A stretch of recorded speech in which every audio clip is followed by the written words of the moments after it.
Hello all, welcome to our channel. 1000 problem series தான் பார்க்குறோம். Chapter 2, problem number 56. இந்த ப்ராப்ளம்ல பார்த்தீங்கன்னா இது CBSE outside Delhi 2024 problem. Two conducting spherical shells A and B of radii R and 2R are kept far apart and charged to the same charge density sigma. They are connected by a wire. Obtain an expression for final potential of shell A. So A and B னு கொடுத்துருக்காங்க. First shell தான் charge கேட்டிருக்காங்க. சம்ல பார்த்தா டேட்டாவே இல்லாத மாதிரி இருக்கும். First நம்ம இந்த சம்ல சார்ஜ் கண்டுபிடிக்கணும். சார்ஜ் என்னன்னு பாத்தீங்கன்னா Q1. இந்த மாதிரி ஒரு ஸ்கீமாட்டிக் போட்டுக்கிட்டீங்கன்னா உங்களுக்கு ஒரு குட் ஃபீல் கிடைக்கும். அதோட ரேடியஸ் எனக்கு கொடுத்துருக்காங்களா? எஸ் கொடுத்துருக்காங்க. ஆர்னு கொடுத்துருக்காங்க. பக்கத்துல இன்னொன்னு 2R கொடுத்துருக்காங்க. இதோட சார்ஜ் நான் கொடுக்கல. Q1 அன்னோன் தான், இங்க Q2 அன்னோன் தான். ஆனா என்ன கொடுத்துருக்காங்கன்னா சிக்மா கொடுத்துருக்காங்க. ஓகே, நார்மலா சேம் சார்ஜ் டென்சிட்டி சிக்மான்னு கொடுத்துட்டாங்க. சிக்மாவோட ஃபார்முலா என்ன? Q by A. From this equation, Q is equal to sigma A, sigma into 4 pi R square. Correct? This is charge case. இப்போ first இதுக்கு charge எழுதுறேன். Q1 is equal to Q1 ஓடது sigma into 4 pi, அதோட radius R, so R square அப்படியே போட்டேன். அடுத்தது Q2 work பண்ணலாம். sigma into 4 pi, இதோட radius பார்த்தீங்கன்னா 2R the whole square. So 4R square இங்க ஒரு 4 இருக்கு. ஆன்சர் ஃபைனல் ஆன்சர் பாத்தீங்கன்னா 16 4 into 4 16 pi R square sigma. So Q1 Q2 கண்டுபிடிச்சாச்சு. வயரை கனெக்ட் பண்றதுக்கு முன்னாடி என்ன சார்ஜ் இருந்ததோ கனெக்ட் பண்ண பிறகு நெட் சார்ஜ் மாற போறது இல்ல. வயர்ல கனெக்ட் பண்ண என்ன ஆகும் சொல்லுங்க? Connected by wire potential same ஆகிற வரைக்கும் சார்ஜ் டிரான்ஸ்ஃபர்மேஷன் நடக்கும். எங்க அதிகமான சார்ஜ் இருக்கு? ஆப்வியஸ்லி செகண்ட்ல தான் சார்ஜ் அதிகமா இருக்கு. அப்ப அதுல இருந்து இவங்களுக்கு கொஞ்சம் சார்ஜ் ஷேர் ஆவாங்க. எவ்வளவு நேரம் ஷேர் ஆவாங்க? பொட்டன்ஷியல் சேம் ஆகிற வரைக்கும் ஷேர் ஆவாங்க. எக்ஸாக்ட்லி. அப்ப V = V எழுதிடலாமா? ஓகே, இப்ப இதை ரெண்டையும் ஆட் பண்ணலாம். ஆட் பண்ணா நமக்கு என்ன ஆன்சர் கிடைக்கும்? நெட் சார்ஜ் அதுதானே, நெட் சார்ஜ் அதுதான். சோ இந்த மாதிரி மாடல் இப்படிதான் நம்ம ப்ரொசீட் பண்ணோம். ஆல்ரெடி நம்ம இது மாதிரி ஒரு மாடல் போட்டிருக்கோம். Q net is equal to Q1 plus Q2 16 pi R square sigma plus 4 sigma pi R square. Answer எவ்வளோ? 20 pi R square sigma. Clear? பக்கா.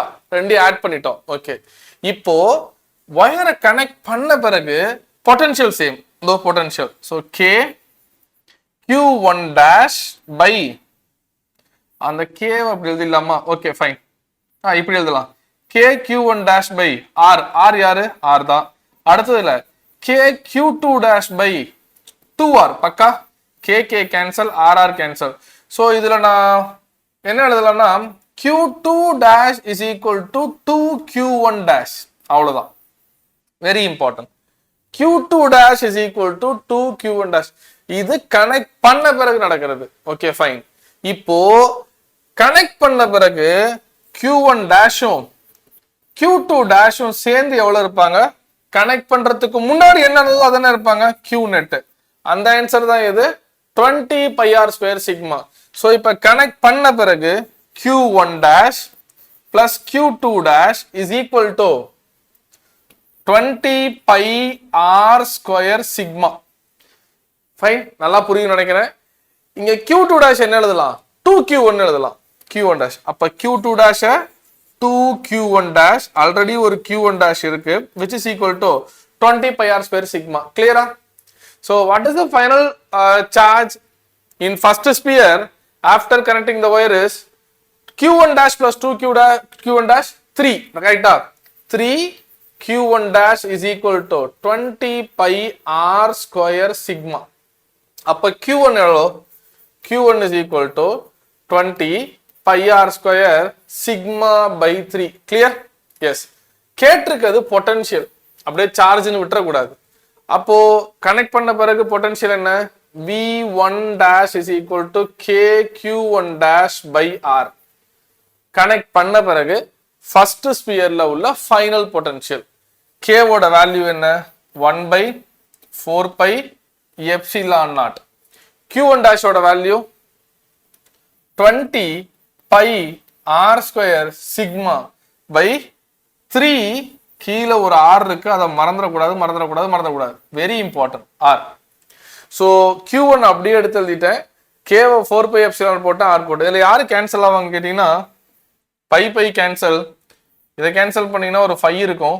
The final answer is connect பண்ண பிறகு ஃபர்ஸ்ட் ஸ்பியர்ல potential 5r square sigma by 3 ஒரு r cancel. So r square வேண்டாம். r sigma by 3 epsilon naught அவ்வளவுதான். This is the final answer. So இது எல்லாமே board question தான். நான் ரெண்டு ஸ்பீட் எடுத்துக்கிறேன். அதுல ஒயரை கன்ஃபிகர் ஆக்சுவலா 55th ப்ராப்ளம் இருக்குல்ல, இதுக்கு முன்னாடி ப்ராப்ளம் அதுல டென்சிட்டி கொடுத்துருந்தாங்க. ஆனா இங்க டென்சிட்டி கொடுக்காதனால ஃபைனல் ஆன்சர்ல அந்த டென்சிட்டியோட வேரியபிள் தான் வந்திருக்கு. அண்ட் வெரி இம்பார்ட்டன்ட் திங் உங்களுக்கு எல்லாருக்கும் தெரியும்னு நினைக்கிறேன், answer should be expressed in given variables. புதுசா நீங்க இன்ட்ரோடியூஸ் பண்ண எந்த வேரியபிளும் ஆன்சர்ல வரக்கூடாது. That is very important. நீங்க பாருங்களேன், q1 dash q2 dash q1 q2 இதெல்லாம் நானா இன்ட்ரோடியூஸ் பண்ண வேரியபிள். நான் இன்ட்ரோடியூஸ் பண்ண எந்த வேரியபிள் ஆன்சர் இருக்காது. Given variable r and sigma அந்த வேரியபிள்ல மட்டும் தான் ஆன்சர் இருக்கும். பாருங்க, r sigma epsilon naught is a constant. அதை நான் இன்ட்ரோடியூஸ் பண்ணல, அது ஆட்டோமேட்டிக்கா வரதான். கிளியர்? தேங்க்யூ, கீப் ஆன் வாட்சிங். இந்த வீடியோ உங்களுக்கு பிடிச்சிருந்ததுன்னா இந்த சீரிஸ் ஃபாலோ பண்ணிக்கோங்க, சேனல் சப்ஸ்கிரைப் பண்ணுங்க, உங்க ஃப்ரெண்ட்ஸுக்கு ஷேர் பண்ணுங்க. தேங்க்யூ.